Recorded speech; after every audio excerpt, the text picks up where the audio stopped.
ఓం శ్రీమాత్రే నమః ఛానల్లోకి స్వాగతం అండి. కుంభరాశి వారి ఇంట్లో ఇలా జరుగుతుంటే ఖచ్చితంగా మీ ఇంట్లో దేవుడు ఉన్నట్టే. దేవుడు మీతో ఏదో చెప్తున్నాడు. ఈ విషయాన్ని మీరు అర్థం చేసుకోవాలి. అప్పుడు మీ జీవితంలో మీకు ఎటువంటి ఇబ్బందులు ఉండవు. ఆగస్టు 20 తర్వాత మీకు జరగబోయేది ఇదే. అయితే అసలు మీ ఇంట్లో ఏం జరుగుతోంది? ఏ దేవుడు మీ ఇంట్లో కొలువై ఉన్నాడు? దేవుడు మీతో ఏం చెప్పాలని అనుకుంటున్నాడు? మీరు దాన్ని ఎలా అర్థం చేసుకోవాలి? ఈ సమయంలో మీరు ఎటువంటి దేవతారాధన అది కూడా ఎలా చేసుకోవాలి అనే అంశాలు ఈ వీడియోలో మనం తెలుసుకుందాం. కానీ అంతకంటే ముందుగా మీరు కనుక మన ఛానల్ని ఇప్పటి వరకు సబ్స్క్రైబ్ చేసుకోకపోతే వెంటనే సబ్స్క్రైబ్ చేసుకుని పక్కనే వచ్చిన బెల్ ఐకాన్ నొక్కి ఆల్ సెలెక్ట్ చేసుకోండి. మేము ఇలాంటి వీడియోస్ అప్లోడ్ చేయగానే ముందుగా మీకు నోటిఫికేషన్ వస్తుంది. అలాగే వీడియోని ఎక్కడా కూడా స్కిప్ చేయకుండా చివరి వరకు చూస్తేనే మేము ఏం చెప్తున్నా మీకు పూర్తిగా అర్థమవుతుంది. ఈ వీడియో నచ్చితే లైక్ చేయడం మాత్రం మర్చిపోకండి. ఇక వివరాల్లోకి వెళ్తే కుంభరాశి వారిది జ్యోతిష శాస్త్రం ప్రకారం కుంభరాశి రాశి చక్రంలో 11వ రాశి. ధనిష్ట నక్షత్రం 3-4 పాదాలు, శతభిష నక్షత్రం 1-2-3-4 పాదాలు, పూర్వభాద్ర నక్షత్రం 1-2-3 పాదాల వారందరూ కూడా కుంభరాశికి చెందిన వారై ఉంటారు. ఈ రాశికి అధిపతి శని భగవానుడు. ఈ రాశి వారికి ఎన్నో మంచి లక్షణాలు ఉండటం కారణంగా దేవుడి ఆశీస్సులు మీపై ఉన్నాయి. ఇకపై మీ కష్టాలు తీరబోతున్నాయి. ఎన్నో ఏళ్లుగా ఎదురు చూస్తున్న మీ కలలు నెరవేరబోతున్నాయి. ఆత్మగౌరవం, దయాగుణం, దానగుణం, ఎదుటివారు కష్టాల్లో ఉండి సహాయం చేసే గుణం, తప్పు చేసిన వారిని క్షమించే గుణం వంటి ఎన్నో మంచి లక్షణాలు ఈ రాశి వారి సొంతం. ఈ రాశి వారికి దైవభక్తి అధికంగా ఉంటుంది. దీని కారణంగా పరమశివుడు మీ ఇంట్లో కొలువై ఉన్నాడు. ఈ రాశి వారు మంత్రోపాసన మీద ఎక్కువ ఆసక్తిని కలిగి ఉంటారు. అంతరాత్మ విరుద్ధంగా ఏ పని చెయ్యరు. పెద్దల పట్ల భక్తి శ్రద్ధలు కలిగి ఉంటారు. ఎక్కువగా న్యాయాన్ని, ధర్మాన్ని ఆచరించడానికి ప్రయత్నిస్తారు. మీరు కష్టాల్లో ఉన్నా, జీవితంలో ఎంత ఇబ్బంది పడుతున్నా, ఎదుటి వారు కష్టాల్లో ఉంటే మాత్రం చలించిపోయే మనస్తత్వాన్ని కలిగి ఉంటారు. ఇటువంటి గుణాలు ఈ రాశి వారికి కలిగి ఉండటం వల్ల పరమశివుడు సంతోషించి మీ ఇంట్లో తిరుగుతున్నాడు. అలాగే బోలశంకరుడు మీ నుంచి ఒకటి ఆశిస్తున్నాడు. ఇక్కడ ముఖ్యంగా మీరు గమనించవలసిన విషయం ఏంటంటే, ఎదుటి వాళ్ళు ఎలా ఉన్నా, మోసం చేసినా కూడా మీరు మీ మంచితనాన్ని మాత్రం వదులుకోవద్దు. ఎందుకంటే మీ మంచితనం వల్లే మీరు ఒక మంచి వ్యక్తిత్వం ఉన్న వ్యక్తిగా సమాజం మిమ్మల్ని గుర్తించింది. దానివల్ల ఎక్కువగా అందరూ మీకు ఆకర్షితులు అవుతున్నారు. ఇటువంటి గుణాన్ని మాత్రం మీరు వదులుకోకండి.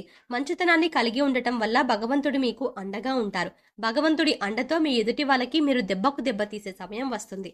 మీరు ఎదుటి వాళ్ళకి చెడు జరగాలని ఎప్పుడూ కోరుకోరు. కానీ భగవంతుడి సహాయంతో ఎదుటి వాళ్ళకి వారి తప్పులు వారే తెలుసుకునే పరిస్థితులు ఏర్పడతాయి. ఈ సమయంలో మీరు అదృష్టం పొందటానికి, అలాగే జీవితంలో శుభయోగాలు పొందటానికి ఇది ఒక మంచి సమయంగా చెప్పుకోవచ్చు. ఎన్నో మంచి అవకాశాలు మీకు కలిసి వస్తాయి.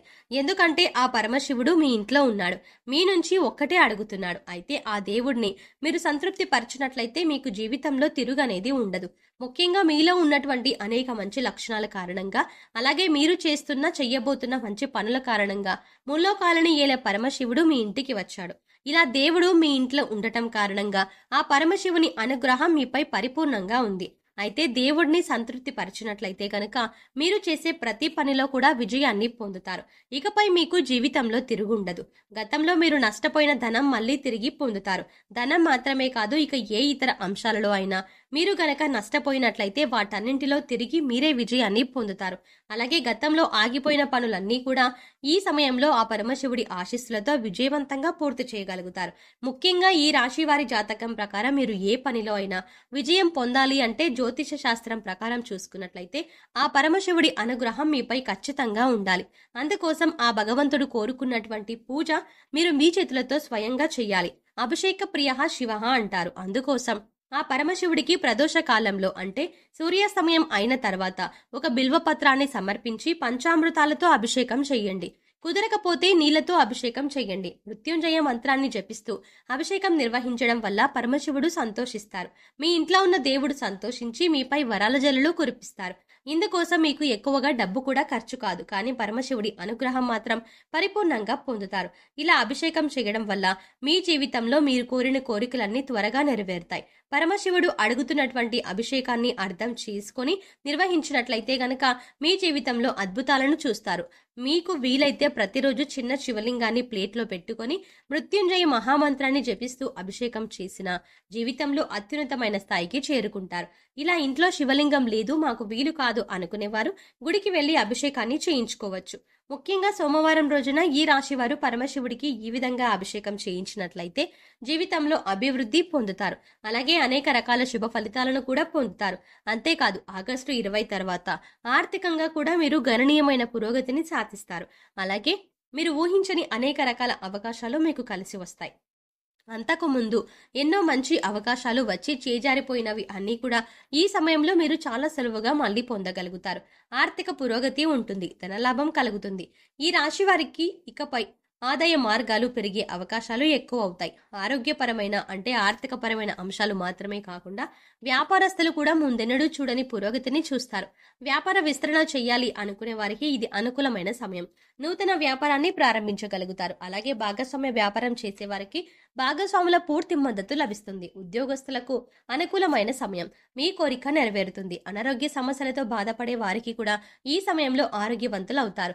ఈ చిన్న అభిషేకం చేసుకోవడం వల్ల పరమశివుడు సంతోషించి మీ అనారోగ్య సమస్యలన్నింటి నుండి కూడా నయం చేస్తాడు. అంతేకాదు అనేక రకాల సమస్యలతో బాధపడుతున్న ఈ రాశి వారికి ఇప్పటి నుంచి సమస్యల నుంచి విముక్తి కలుగుతుంది.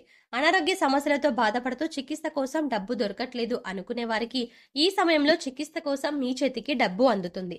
అలాగే గృహ నిర్మాణ పనులు గతంలో ఆగిపోయినట్లయితే అవన్నీ కూడా పూర్తి చేస్తారు. అలాగే కొత్త ఇల్లు కట్టుకోవాలి అనుకునే వారికి, లోన్ కోసం ఎదురు చూస్తున్న వారికి లోన్ శాంక్షన్ అవుతుంది.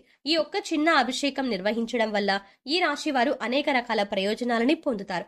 జీవితంలో పురోగతిని సాధిస్తారు. పరమశివుడి అనుగ్రహాన్ని మీరు పరిపూర్ణంగా పొందుతారు. అలాగే మీరు మీ కుటుంబం చాలా సంతోషంగా ఉంటుంది. అంతేకాదు మీ జీవితంలో ఉండేటువంటి కష్ట నష్టాలు, బాధలు అన్నీ తొలగిపోతాయి. మీకు సమయం దొరికినప్పుడల్లా శివ స్తోత్రాలను చదువుకోండి. స్తోత్రాలు రాని వారు కనీసం శివ పంచాక్షరి మంత్రమైన ఓం నమ శివాయ అనే మంత్రం నిరంతరం మనసులో స్మరించుకుంటూ ఉండండి. ఇలా చేయటం వల్ల మీ ఇంట్లో ఉండే పరమశివుడు సంతోషిస్తాడు, వరాల జల్లులు కురిపిస్తాడు. మీ మనసు ప్రశాంతంగా ఉంటుంది. అలాగే మీ కుటుంబ వాతావరణం కూడా చాలా ప్రశాంతంగా మారిపోతుంది. ఇలా ఎన్నో రకాల అనుకూలమైన ఫలితాలను ఈ రాశి వారు పొందబోతున్నారు. సో చూసారు కదండి, కుంభరాశి వారు ఇంట్లో ఏ దేవుడు ఉన్నాడు, ఆ దేవుడు మీతో ఏం చెప్పాలనుకుంటున్నాడు, అలాగే ఈ సమయంలో ఆ దేవుడిని ఏ విధంగా పూజించడం వల్ల మీ కోరికలు నెరవేరుతాయి, అంతేకాకుండా ఈ పూజా విధానం ఎలా చేసుకోవాలి, ముఖ్యంగా ఏ సమయంలో, ఇలాంటి సందర్భంలో ఏ విధంగా చెయ్యాలి అనే విషయాలని ఈ వీడియోలో వివరంగా తెలుసుకున్నాం కదా. దాంతో పాటు మనం ఆ పరమశివునికి ఎలాంటి అభిషేకం చెయ్యాలి, అది కూడా ఏ రకంగా చెయ్యాలి అనే విషయాలతో పాటుగా జీవితంలో పురోగతిని సాధించాలి అంటే కూడా ఏం చెయ్యాలి అనే అంశాలను ఈ వీడియోలో వివరంగా తెలుసుకున్నాం కదా. ఈ వీడియో మీకు నచ్చినట్టయితే లైక్ చేసి మీ ఫ్రెండ్స్ అండ్ ఫ్యామిలీ మెంబర్స్లో ఎవరైనా కుంభరాశి వారు ఉన్నట్లయితే వారితో ఈ వీడియోని షేర్ చేసుకోవడం మర్చిపోకండి. కానీ అంతకంటే ముందుగా మీరు కనుక ఇప్పటి వరకు మన ఛానల్ని ఇంకా సబ్స్క్రైబ్ చేసుకోకపోతే వెంటనే సబ్స్క్రైబ్ చేసుకొని పక్కనే వచ్చిన బెల్ ఐకాన్ నొక్కి ఆల్ సెలెక్ట్ చేసుకుంటే మేము ఇలాంటి వీడియోస్ అప్లోడ్ చేయగానే ముందుగా మీకు నోటిఫికేషన్ అందుతుంది. మరో చక్కటి వీడియోతో మళ్ళీ కలుద్దామండి. ఓం శ్రీమాత్రే నమః.